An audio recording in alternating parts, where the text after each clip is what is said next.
como parte del propósito de la escuela de verano es que ustedes vean lo que hacemos en el Simvestaff. Entonces, ahora vamos a tener 2 pláticas de estudiantes de doctorado, y va a empezar Mariana Pérez Rojas con la plática del browniano como límite de la caminata aleatoria. Gracias.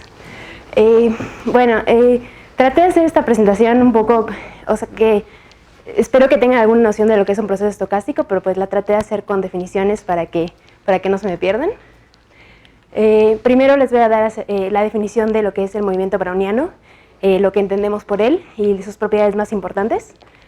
Después voy a hablar acerca de la convergencia débil, que es un tipo de convergencia de medidas.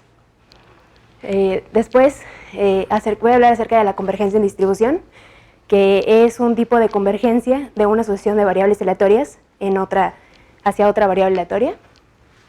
Voy a necesitar la noción de convergencia débil para definir a la convergencia en distribución. Después voy a presentar el teorema del límite central, que de hecho es un ejemplo de un tipo de convergencia en distribución. Después voy a presentar lo que es la caminata aleatoria simétrica.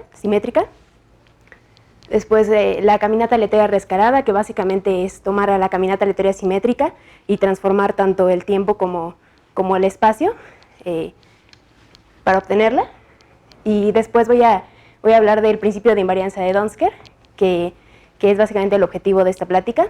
Todo lo que les voy a presentar ahorita es una forma en la que podemos construir al movimiento browniano, porque ahorita en la siguiente diapositiva les voy a presentar lo que es, pero bueno, no lo puedo definir, pero no sé si existe. Entonces, este es un ejemplo de una forma en la que lo podemos construir. Entonces, el movimiento browniano es un proceso estocástico que, o sea, básicamente lo que quiere decir con proceso estocástico es una colección de variables aleatorias indexadas, en este caso por una variable t que es no negativa, que cumple que b sub 0 es 0 casi seguramente. Esto de casi seguramente lo que significa es que para un conjunto grande de trayectorias, o sea, con un conjunto con medida 1, el browniano va a empezar en 0. Y bueno, voy a hablar un poquito nada más de lo que entiendo por trayectoria. O sea,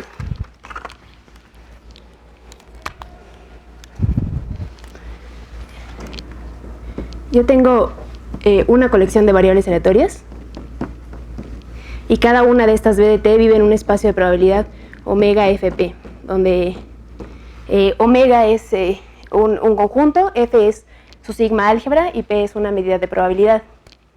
Entonces, si yo agarro un omega pequeño en omega grande, entonces yo puedo decir, bueno, voy a variar el tiempo con este omega fijo, y entonces mi función b de t de omega va a ser una trayectoria. Algo así, ¿no? Esto es a lo que le llamamos una trayectoria del movimiento browniano. Y esa condición de que b sub 0 es igual a 0 es que para un conjunto de omegas con medida 1, estas trayectorias van a empezar en 0. Y bueno, de trayectorias continuas casi seguramente la misma idea. Es para un conjunto de omegas con medida 1, estas trayectorias van a ser continuas, o sea, no van a tener saltos.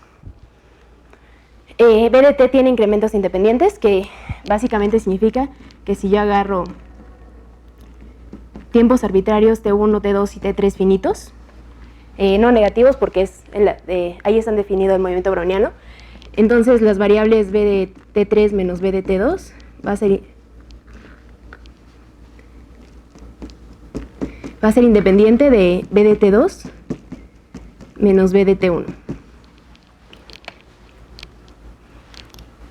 Y la cuarta propiedad es la propiedad gaussiana, que dice que la diferencia de b de t menos b de s va a tener una distribución normal de media 0 y varianza t menos s. Este cuarto punto también nos habla de que los incrementos del browniano son estacionarios. O sea, es decir, que la distribución de esas variables solamente van a depender en la diferencia de los tiempos t menos s. Si yo agarro, no sé, la variable, por ejemplo, t más h, menos la variable b de s más h, pues esto por el cuarto punto va a tener distribución igual normal 0 y varianza de la diferencia de los tiempos, que como se cancelan las h, va a ser nuevamente t menos s. Es decir, estas variables tienen la misma distribución que esas de allá. Eso es lo que decimos por no estacionariedad. Y bueno, este es un ejemplo de una trayectoria del movimiento browniano. Es una trayectoria que tiene muchos picos, es sumamente errática. De hecho, se puede demostrar que es no diferenciable en ningún punto, pero es continua.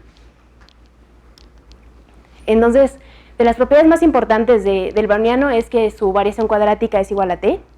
Esta básicamente es una medida de qué tanto se varían las trayectorias cuando una partición del tiempo se hace cada vez más fina.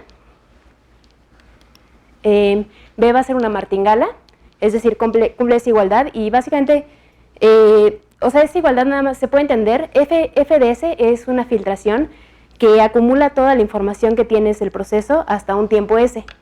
Entonces, la propiedad de martingala nos dice que la mejor suposición para el futuro, o sea, para la variable b de t en un tiempo posterior a S, es justamente el valor que tenemos de la variable en el tiempo actual, en el tiempo S. Esa es la propiedad de martingala. Y también el movimiento browniano tiene la propiedad fuerte de Markov. La propiedad fuerte de Markov es una propiedad de pérdida de memoria, también así se le conoce, pero al ser fuerte significa que esta propiedad de pérdida de memoria también las tiene en los llamados tiempos de paro.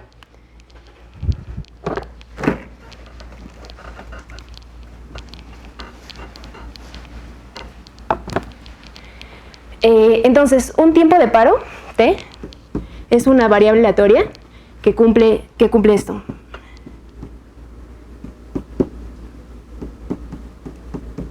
Que el evento, que la variable sea menor o igual que t, está en la filtración al tiempo t. Esto, en palabras intuitivas, lo único que nos dice es que si yo sé todo lo que ha pasado de mi proceso hasta el tiempo t, entonces yo puedo decidir si este evento pasó o no pasó.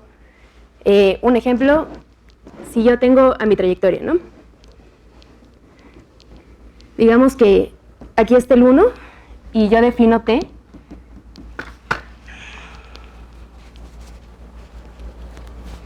Y yo defino t como el primer tiempo en el que mi browniano toca 1, ¿no? Entonces, si yo sé toda la información hasta un tiempo t, eso es, eso es f de t, es toda la información del proceso hasta el tiempo t. Si yo sé cómo se comportó la trayectoria hasta un tiempo t, entonces puedo saber si la trayectoria tocó el 1 o no. Sí, porque solamente necesito ver, o sea, en este caso, pues sí, esta fue la primera vez que tocó el 1, y sí pasó este evento. Entonces, este es un ejemplo de un tiempo de paro. Y la propiedad fuerte de Markov lo que nos dice es que si yo digo, bueno, voy a cortar aquí mi proceso hasta este tiempo t, y voy a agarrar la trayectoria que está después de ese tiempo, y bueno, este menos b de t mayúscula lo único que hace es que empiece en 0 otra vez, porque cuando t vale 0, w de 0 es b de t mayúscula menos b de t mayúscula, o sea 0. Y entonces mi w de t va a ser la trayectoria después de este t mayúscula, o sea, va a ser esto.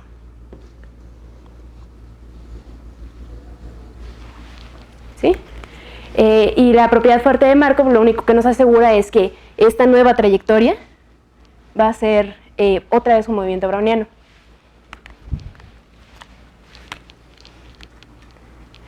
Bueno, la convergencia débil, como mencioné al principio, es una convergencia de medidas de probabilidad.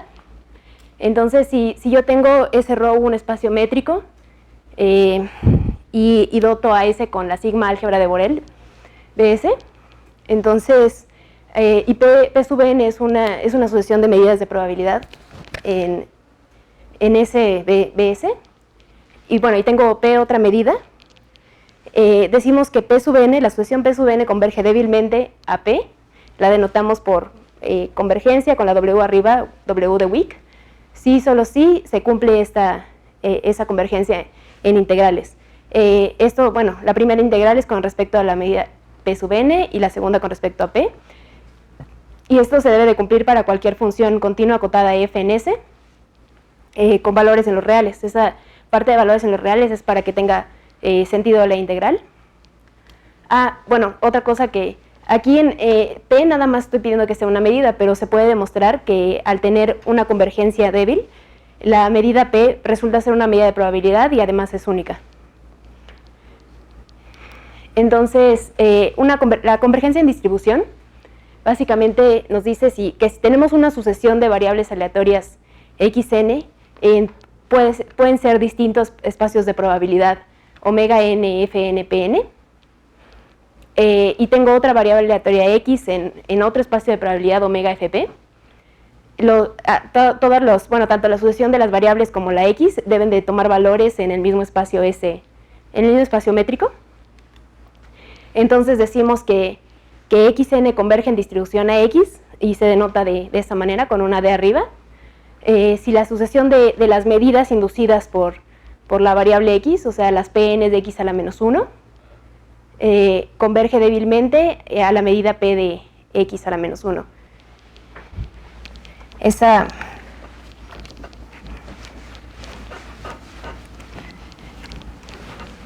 Entonces, aquí lo que se hace es, si yo tengo una variable aleatoria, tengo una variable x que va de omega a s.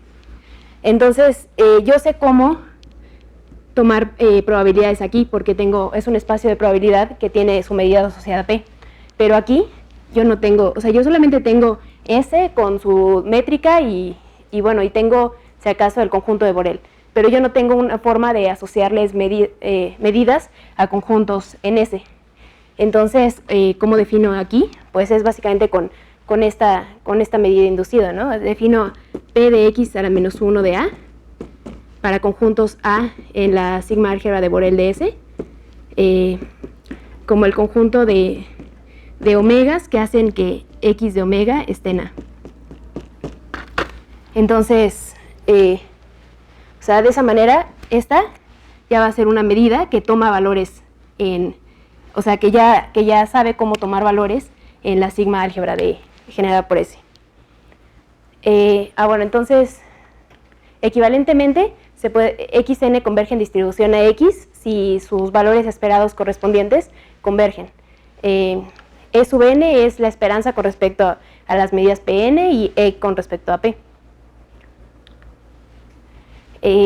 Ahora, el teorema de límite central es un ejemplo de un tipo de convergencia en distribución.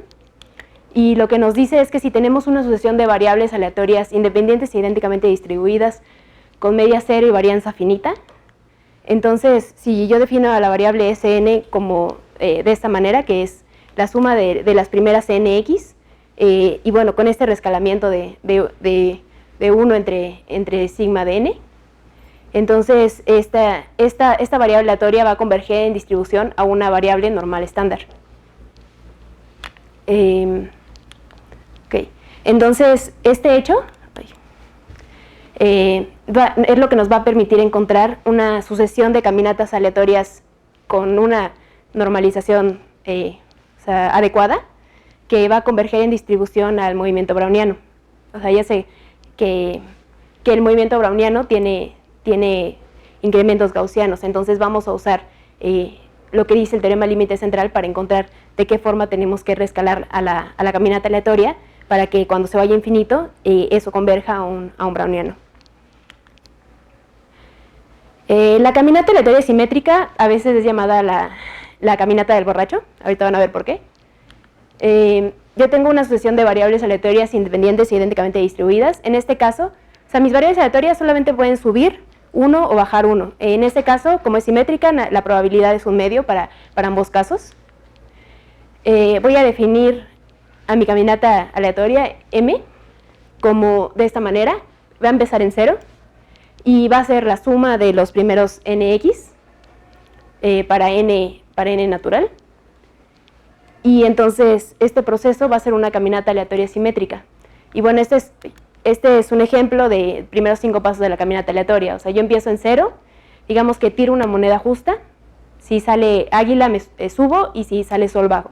Entonces tiré la moneda y me salió águila, ¿no? Subí 1 y ya llegué a, como M1 es solo X1, pues ya subo 1. Luego tiré otra vez la moneda y cayó sol. Entonces M2 es X1, que valió 1, más X2, que valió menos 1. Entonces M2 vale 0. Volví a tirar la moneda, me sale sol, bajé 1, o sea M3. Ahora M3 vale menos 1. Vuelvo a tirar la moneda, en cada paso se tira la moneda, y vuelvo a bajar a menos 2, y luego en el quinto paso salió águila, entonces subí. Entonces, bueno, esta es una forma en la que, un ejemplo de cómo se comporta la caminata aleatoria. Y bueno, en este caso tengo incrementos de 1 unidad de tiempo en cada paso. Las propiedades importantes de la caminata aleatoria simétrica son que la esperanza es igual a 0. Es básicamente porque, como es la suma de variables que tienen media 0, pues su media va a ser 0. La varianza de mn va a ser igual a n. Esto es porque, bueno, mn es por definición la suma de estas cosas, ¿no? Entonces, la varianza va a ser la esperanza de esta suma al cuadrado, pero todos los productos cruzados de las xy's, o sea, xy's, xj's van a tener esperanza 0 porque las variables son independientes. Entonces, bueno, es fácil demostrar que se cumple, que esta varianza es n. También tiene incrementos independientes. Esto es también por la definición del m, o sea, por ser una suma de variables i y d. Y también se tiene la propiedad de Martingala, es decir, que el valor esperado de tu cadena en un tiempo futuro es lo que tienes actualmente. Entonces, bueno, ahora voy a presentar lo que es la caminata aleatoria reescalada. La caminata aleatoria reescalada lo vamos a definir de esta manera. Pido que n de t sea entero porque es la única forma en la que, bueno, m lo definí para solo valores enteros. Entonces, dn de t va a estar de esta forma, y lo que estamos haciendo aquí con este reescalamiento es que los intervalos de tiempo cada vez van a ser más finos. O sea, cada vez, antes solamente teníamos una caminata que estaba definido en 1, en 2, en 3 y así. Ahora esta de acá, como n de t va a ser, solamente se pide que sea entero. Si por ejemplo n vale 2, pues t va a estar definido en 0, en 1 medio, en 1, en 3 medios y así. Cuando n suba de valor, entonces esto va a estar definido para t cada vez con una partición más fina del eje X. Entonces, bueno, aquí van a ver una idea de lo que está pasando con esta caminata reescalada. Entonces, por ejemplo, esto es una caminata cuando n vale 10. Si yo aumento a n igual a 20, ahora tengo esto. Si se fijan, cada vez son más picos porque como tengo una partición más fina, entonces puede subir y bajar más veces que antes. Con n igual a 30, n40, n80, n120, n240, 410 y hasta 990. Y bueno, si observan esto ya se parece mucho más a lo que mencionaba al principio cuando puse una trayectoria del movimiento browniano. Ya tiene ese comportamiento errático, que es lo que caracteriza al browniano. Entonces, por el teorema del límite central, si yo fijo mi tiempo igual a 1, entonces esta variable bn1, que bueno, recuerden que es esta m de nt entre raíz de n, como esto se va, solo me queda esta m, que es una suma de variables aleatorias independientes e idénticamente distribuidas. Entonces puedo aplicar el teorema del límite central para ver que esta variable converge en distribución a una variable normal cuando n se va a infinito.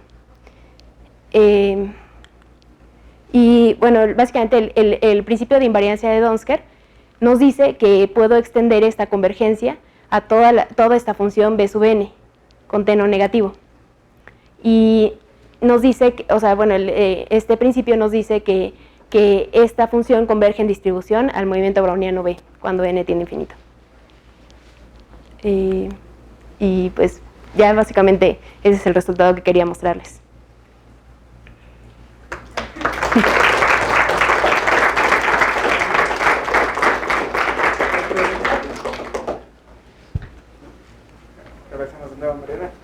Gracias.